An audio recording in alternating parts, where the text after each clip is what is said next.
Entonces, a modo de síntesis, vemos que la radiación incidente, dependiendo el tipo de cultivo que tenga y el arreglo espacial, voy a tener un coeficiente de extinción K, que asociado al índice de área foliar, o sea, la tasa de crecimiento que tenga ese cultivo con las hojas, me va a dar la radiación interceptada.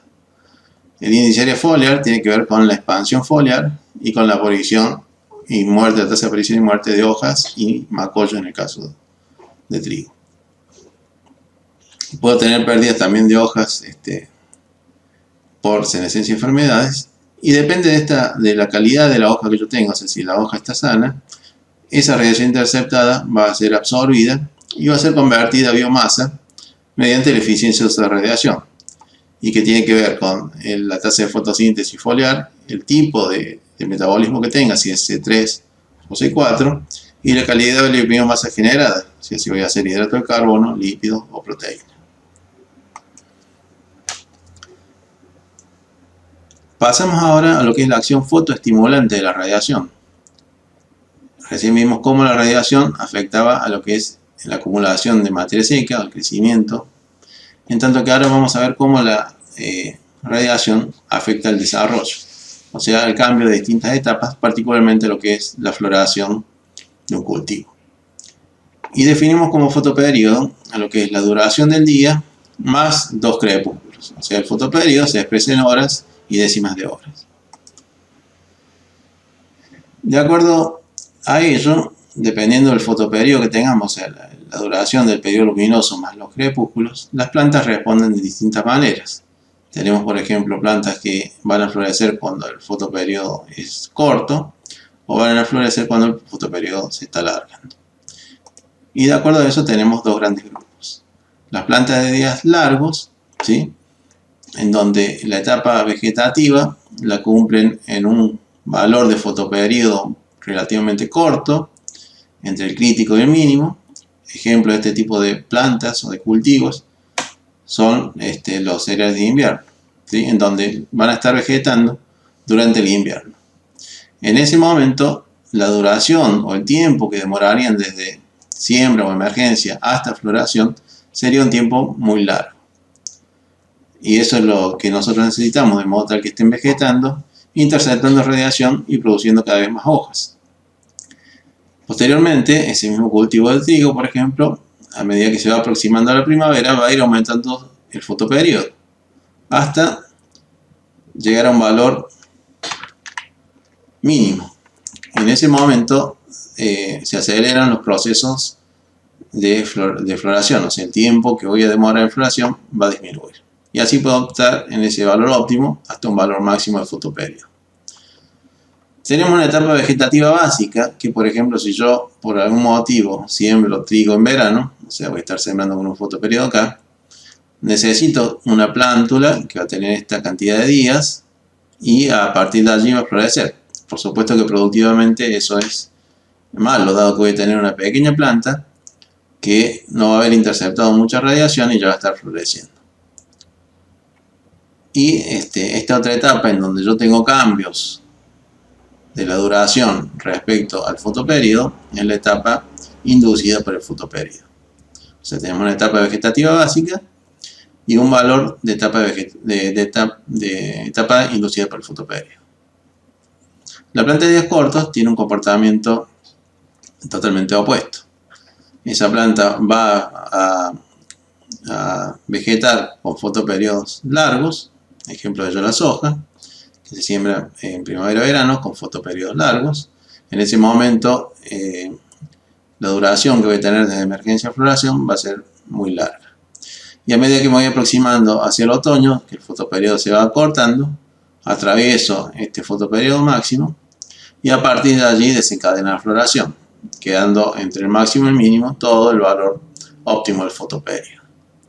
Existe un tercer grupo de plantas que se denominan plantas indiferentes al fotoperiodo, en donde no tienen cambios de la duración entre emergencia a floración cuando cambia el fotoperiodo.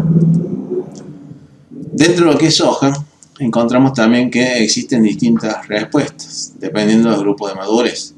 Los grupos de madurez más cortos son prácticamente indiferentes al fotoperiodo, o sea, si bien tienen un momento a partir del cual tienen una respuesta al fotoperiodo, esa respuesta es muy suave, muy vaga, en tanto que los grupos de madurez más largos presentan una marcada respuesta al fotoperiodo. Acá lo que tienen en este eje es la duración en días desde emergencia hasta el comienzo de floración. R1 equivale para soja a lo que es el comienzo de floración. Y de acuerdo a eso se pueden separar o distribuir los grupos de madurez de acuerdo a la latitud en que tenemos, ¿sí? Dado que el fotoperiodo va a cambiar principalmente con la latitud. Los grupos de madurez más cortos más al sur y los grupos de madurez más largos más hacia el norte. Otra estrategia que se puede utilizar es sembrar en distintas fechas. Podemos tener soja de primera, soja de segunda o demorar la fecha de siembra por algún motivo. Y acá pueden ver cómo distintos grupos de madurez responden a distintas fechas de siembra. Acá vuelven a tener días desde emergencia hasta floración. Y los grupos de madurez tenemos del grupo de madurez 3 al 7 en Villa Mercedes, San Luis. Es importante destacar la localidad dado que tiene asociada una latitud y un comportamiento del fotoperiodo. Entonces, las fechas de siembra tempranas, la duración de ese periodo vegetativo, fíjense que para todas las variedades es mayor, ¿sí? Y por supuesto que para los que tienen variedades más largas es mucho mayor.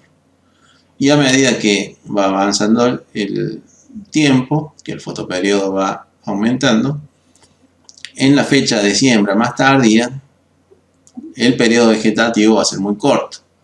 Vamos a tener 30 días aproximadamente para los grupos 3 y unos 40-50 días para los grupos más largos. De allí que en el caso de tener fechas de siembra demoradas, lo que se estila es buscar un grupo un poco más largo de lo que se cultiva en la región, porque esta es la fecha de siembra, pero a partir de allí y prontamente el fotoperiodo va a comenzar a disminuir. Acá tienen un ejemplo de cómo influye la radiación respecto de lo que es el cultivo de soja. Acá estamos hablando de lo que es radiación interceptada y su conversión casualmente en biomasa. Acá fíjense que menciona que la radiación es importante, la generación de los componentes de rendimiento porque tiene una relación directa con la generación de biomasa, ¿sí? Radiación convertida a materia seca. Particularmente en las etapas R2, R5, que para sojas comprende lo que es la floración y el llenado de grano. Y esa etapa estaría relacionada con el rendimiento. Acá les repite que la radiación disminuye a medida que nos alejamos del verano, ¿sí? Más que el 1 de enero sería el solsticio de verano. Y por lo tanto, al sembrar en fechas tardías, el periodo comprendido entre R2 y R5, que es el momento de floración y llenado de grano, se sitúa en días con menor aporte de radiación.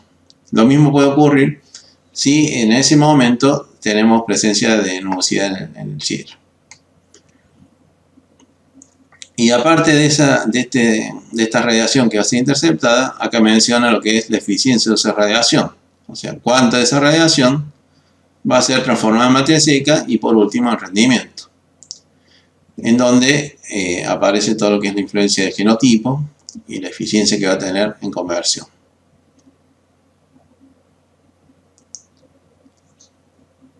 Acá tenemos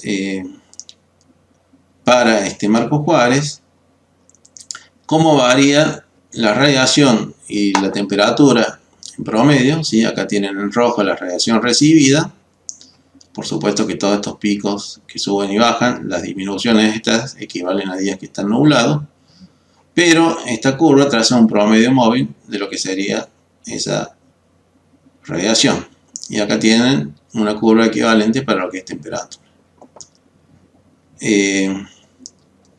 Para dos grupos de madurez, un grupo 3 largo y un grupo 5 corto.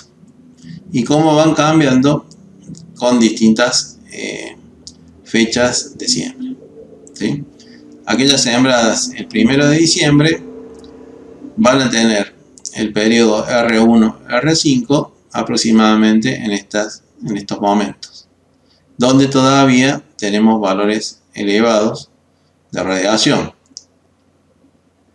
En tanto que a medida que vamos demorando la fecha de siembra, el periodo R1, R5 se va demorando y cada vez más lo hace aquella que está representada con el color amarillo, que corresponde al grupo 5.